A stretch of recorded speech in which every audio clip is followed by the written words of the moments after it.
Good afternoon. Actually, good morning. Sorry, I'm getting ahead of myself. Welcome to this Business Spotlight series, and with Harry Turpin of the Savourists. How are you doing, Harry? I'm well, Sanjeev. How are you? Yeah, brilliant. Good for seeing you. Harry, let's get straight into it. Tell us a bit about you, your business, and what your mission is. Yeah, absolutely. So I'm Harry Turpin, founder of a business called the Savourists. And the Savourists is a snacking company that has been born to end the healthy, tasty tension. And we do that by putting what we call the jiggle back into snacking. Right. Tell us a bit more about that, Harry. So the healthy, tasty tension as a mission has come from an explosion recently in the market of want and need for healthier based snacking, coupled with the friction that a lot of healthy snacks taste like cardboard and don't have a brand that really sits with what snacking is for. And as a team, we've sort of taken a step back and gone, what do consumers want from snacking? It's for a start, it's to feed them when they're a bit peckish. And then as seconds, it's a moment of relaxation. It's a step away from whatever they're doing, and it's a bit of enjoyment. No one, like, you snack because you want to enjoy it as well as feel nourished and full, right? And I think a lot of healthy snacks out there have forgotten this element, and they've gone all into the kind of fiber, protein, calorie, blah blah blah blah blah, and they've forgotten the key bit of snacking, which is the jiggle. And the jiggle is this upbeat, positive, fun energy that can be brought to snacking through delicious snacks and fun, engaging brands that people can really relate to. You're preaching to the converted, so it's not a choice between good and evil. Exactly, and the only way you're gonna get the nation eating healthier products is if they taste banging, and in our instance, have a crunch that they are looking for when they want to open a bagged snack. So I think it's a product made for me, because I've got very few vices left, but one of them is spicy snacks. Bombay mix, crisps, spicy nuts, and so on. I just cannot resist them, and I go looking for them. So maybe well, there we go. I found the product. Yeah. We'll have to get you some product sent over. Yeah, excellent. So listen, what inspired you to start the business? So I used to work at a company called Cause and Press, which is a soft drinks company. And I arrived there on my first day. It was my first sort of job. Well, not my first job, but my first, what I would call, career job out of uni. And was given a rucksack of cans. It was to launch their sparkling range. Given a rucksack of cans, the business didn't even have an office at that point, and they were like, off you go. I was like, what do you mean off you go? And it was literally to walk around London and sell cans into independents, do demos in Whole Foods Market, and set up sort of meetings with your independent cafes or coffee shops, but also your sort of news agents. And it was literally to Del Boy my way around London and get as much distribution as we possibly can in independents to spread what we called at the time the rhubarb revolution, which was the launch of their rhubarb cans. And I had an absolute blast. I had London as my playground. They gave us a branded coloured Mini Cooper that was, I had a big rhubarb on the side of it. So it was sometimes you'd stop at the red light and you'd be like, what on earth are you looking at? And you'd be like, oh, yeah, I'm dressed as a rhubarb. But there were other times where you would just have a lot of fun, and you got to know a load of people and meet and understand what the grassroots of food and drink as a business is, which is selling boxes profitably. And there's no better way of getting that grassroots experience than getting out in the field and cold calling onto somebody and selling. Anyway, that business started really kind of rocking and rolling, and I was really fortunate enough to be able to get access to different parts of the business. So we had a great senior leadership team. We spoke about Stephen Unwin before we started recording, but a great leadership team in Stephen Unwin who sort of really valued promoting people from within rather than just kind of hiring around like that. Now that's changed slightly as that business has got a bit bigger, of course, but at the time I was lucky enough where they were sort of keen and keen or stupid, whichever way you look at it, to sort of promote young enthusiastic people, and I was that at the time, a young enthusiastic person, and they sort of pulled me through the business, and I was able to look after the wholesale channel, I was able to look after some international, able to look after a bit of grocery, basically got a really well-rounded approach. So they brought me on to kind of sell rhubarb liquid to an independent coffee shop owner, and I ended up sort of launching the brand into France and then having an opportunity to look after sort of the wholesale channel as a whole. So it was a brilliant experience, and we got up to absolute mischief when we were sort of tearing around London in our minis and swapping cases of fizzy drink for cases of beer in the park and doing all sorts of naughty things. But it was a great opportunity to get that grounding. And then while I was there, something called the sugar tax came in, which basically took a pop at sugar in soft drinks. I think personally, as a government sort of policy or government, what's the word I'm looking for, sort of movement, taking a pop at sugar in soft drinks is going after slightly lower hanging fruit, because it didn't take a genius to work out that soft drinks probably aren't good for you, and actually there's a lot of other bits in the market that need to have a crack at. And anyway, that came in, and I got firsthand an opportunity to really see how cogs work in a business, because if you start removing sugar, you have to increase it with apple juice, and apple juice is more expensive than sugar. So not only was I tearing it around in my purple sort of rhubarb mini, I was also then starting to hear an ops director who was top of his game, had run sort of operations for Green and Black's chocolate. He then got up and started talking to us about how the sugar tax was going to affect us, and then as a sales team we had to start putting price increases through, and the branding was then evolved to kind of how do we communicate the fact that we have less sugar. And where I'm going with this is I fell in love with sort of being able to have access to every part of the business and make key decisions on marketing, which then affects sales. And I now have this mentality that a lot of bigger businesses sort of operate where you've got sales and marketing as two separate functions. And I've always grown up in a world where marketing and sales operate as one function, because without the marketing, you've got nothing to sell. And without the sale, you've got no feedback to feed back into marketing. So it just gave me a really good opportunity to kind of look at a business from like a bird's eye view. And I just fell in love with that.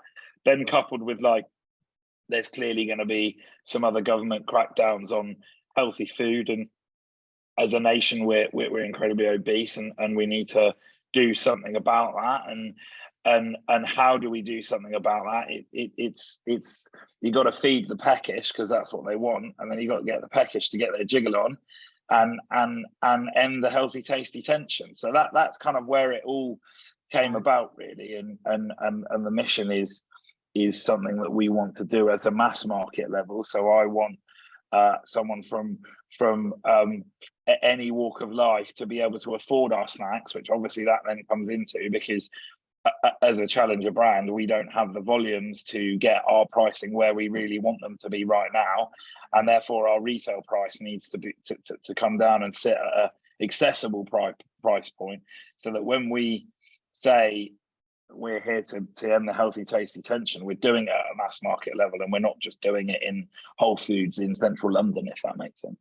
Great, fantastic, very, very interesting. So I guess you're looking to apply everything you've learned to an area where you see a gap. This is it, and I think the gap is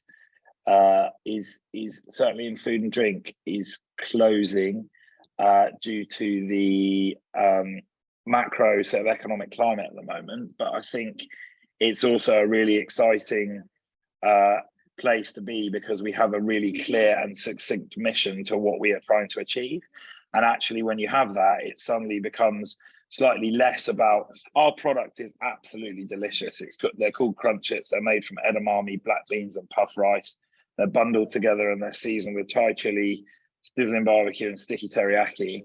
But as a business, it is less about that individual product and more about our mission, which is to end the healthy taste of tension. And now that we have that as a bit of a North Star, everything we do comes back to that North Star, and therefore makes that gap slightly easier to unpick, because it's not about looking at it in a kind of in an incredibly detailed way, which obviously we do as well, but it's not about looking at the shelves and going, what flavor profile is missing here? It's about the kind of macro, what the consumers need at a mass market level. And I think that's where we will be able to transition into a scalable brand.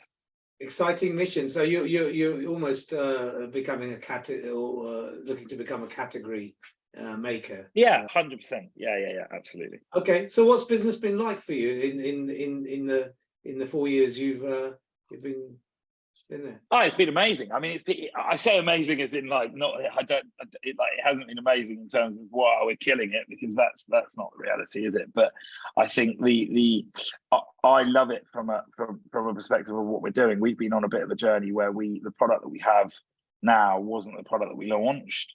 And we failed fast, quickly, and learned from that. And it was amazing, because we were able to keep the brand the same, because we've now refined our mission.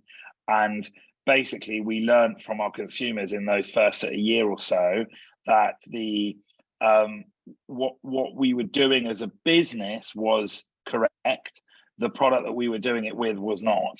So we were able to then sort of refine what we got as feedback and put it into the product that we have today, which is why we sit here as a team and go, we are unbelievably confident about the product that we now have, and the product that we now sell on a major airline, for example, in a major retail store, and that has allowed us to really kind of focus on that. So in relevance to your question, like, it's been a roller coaster ride, and you can look at like the day to day where you're like, you get a win and then you're ecstatic, and then you get a big loss and you're devastated. But from a kind of sort of trajectory like that, we're moving in the right direction. The graph is going in the right way, and personally, I'm thoroughly enjoying the journey. I think one thing I've done a lot over the last few years is really hone in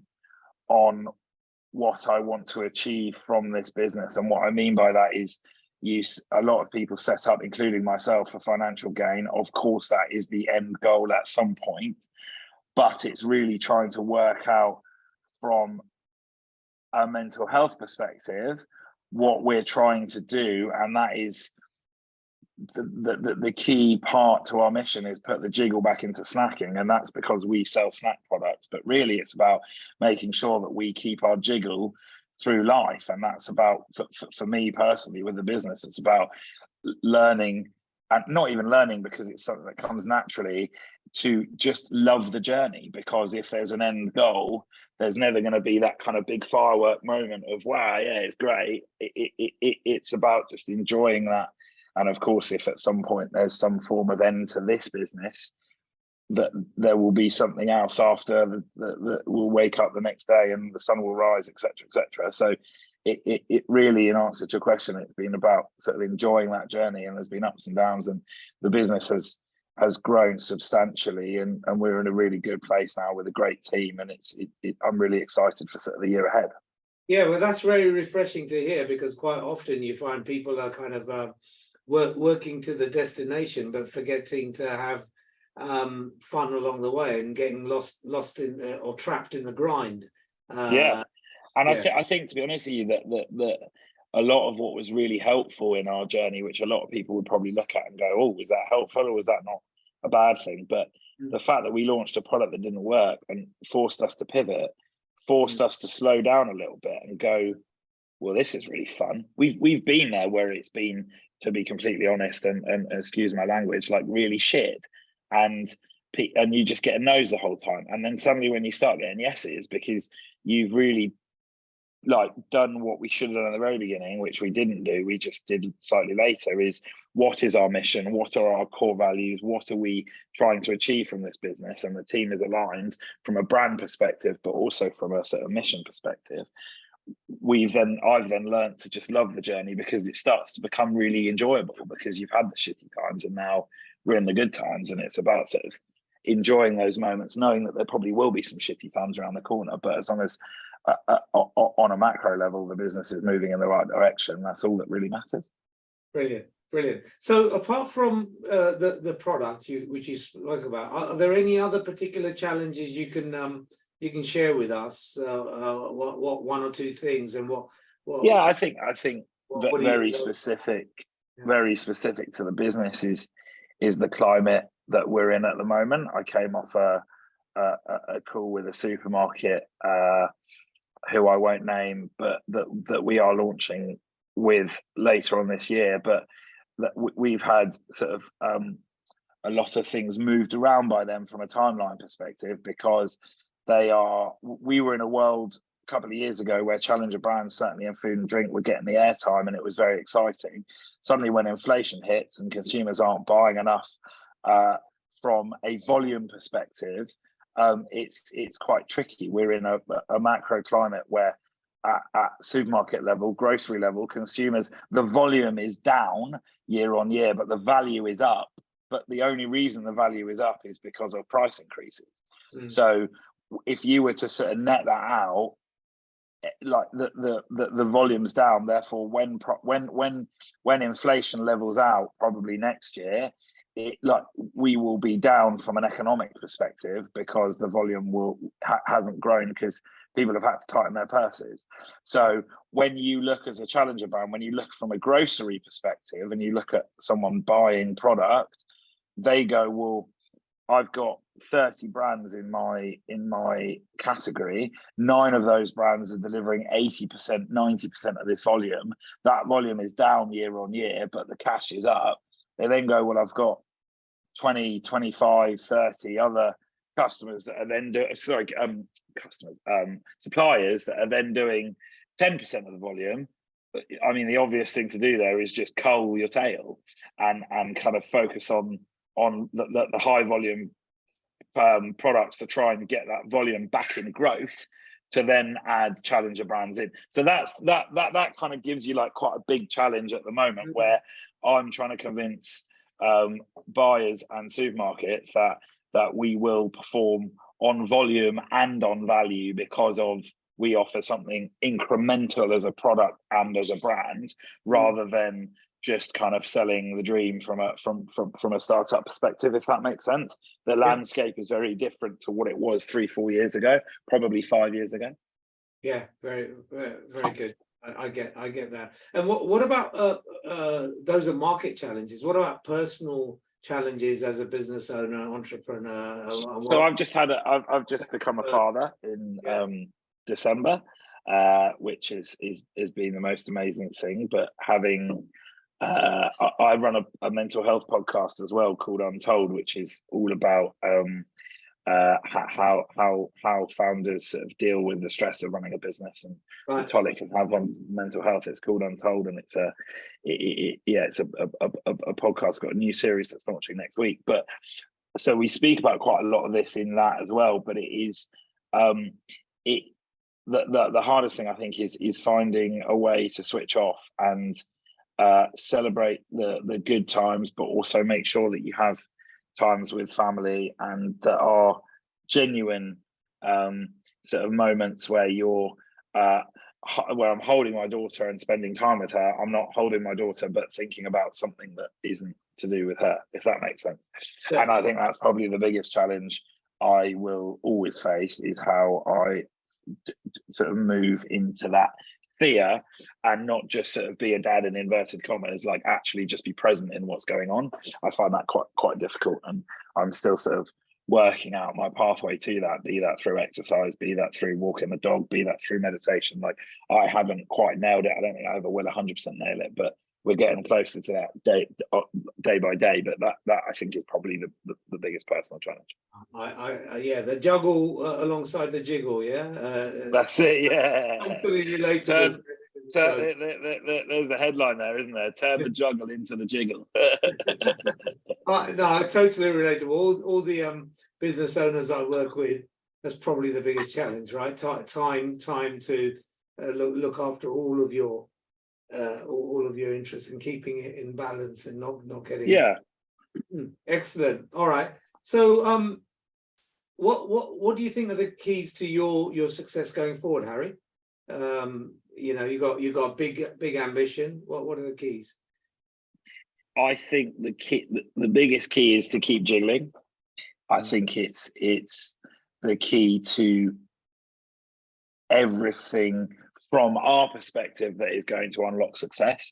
What I mean by that is putting ourselves in opportunities where luck seems to happen. And I mean by making sure that myself, the team, the brand, what we're doing is full of energy and is seen in the right possible way. I think the jiggle is starting to become contagious, and we just need to do more of that and keep pushing harder on that. I think for me, it's about learning as we build the team out to become a better leader and manager. I've never done this before, and it's a journey for me as much as it is for everyone else, and that I think is something that's key to sort of my personal development and making sure that we stay on the straight and narrow, and then just continue to sort of end the healthy tasty tension by developing bloody delicious products that smack you around the face in flavor and give you a big punch of crunch as you're moving forward. There's an advert just there, right there. That's it. That's it. We're pulling Graze. I don't know if you know Graze, the healthy snacking brand, and Sensations. If they were to have a baby, we are the love child of that sort of sordid affair, and that's what we sort of see ourselves as, and it's exciting. To be sort of continuing the journey in that way. I think we need to continue to break the mold of healthy snacking as well, and just do things a little bit differently, and ultimately have fun. We're all here on this wonderful thing called life for such a small amount of time. Let's fucking enjoy it, you know. Oh, yeah. Sorry, excuse my language, but that's the kind of ethos for what we're trying to do. And I think just we've started to find it, and it's taken a long time. We're not there yet, but we started to find key bits of what make us tick through the jiggle, and it's just about pushing harder on that, because we've started to find the thing that's working. Very exciting. Which is exciting.